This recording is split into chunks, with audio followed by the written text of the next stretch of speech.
নির্বাচনের মাধ্যমে গণতন্ত্রের পথে যাওয়া ছাড়া বিকল্প নেই বলে জানিয়েছেন বিএনপি চেয়ারপারসনের উপদেষ্টা আমানুল্লাহ আমান। ৯০-এর গণঅভ্যুত্থানে শহীদ ডাক্তার মিলনের ৩৫তম মৃত্যুবার্ষিকীর অনুষ্ঠানে তিনি কথা বলেন। সকালে ডাক্তার মিলনের প্রতি শ্রদ্ধা জানায় বিএনপি, ড্যাব ও ছাত্রদল। পরে স্মরণ সভায় বক্তারা বলেন, স্বৈরাচার পতন ও গণতান্ত্রিক আন্দোলনে ডাক্তার মিলন ছিলেন অগ্রপথিক। আন্দোলনের মাধ্যমে দেশে গণতন্ত্র প্রতিষ্ঠা হলেও তা বারবার হোঁচট খেয়েছে। এদেশে আর কখনো স্বৈরাচার সরকার প্রতিষ্ঠার সুযোগ নেই বলে মন্তব্য করেন বক্তারা।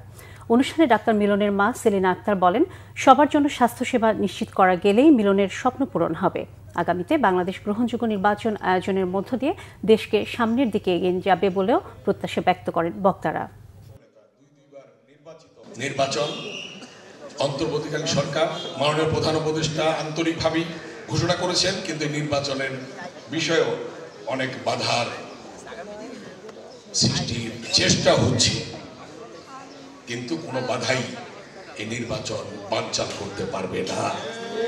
নির্বাচন হবে ইনশাআল্লাহ, সময় মতোই হবে, এবং গণতন্ত্র ফিরে পেতে হলে নির্বাচনের বিকল্প নেই। গণতন্ত্রকে প্রতিষ্ঠা করতে হলে নির্বাচনের বিকল্প নেই।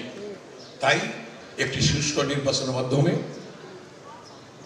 রাজনৈতিক সরকারের কাছে ক্ষমতা হস্তান্তর হবে, দেশ সুন্দরভাবে পরিচালিত হবে।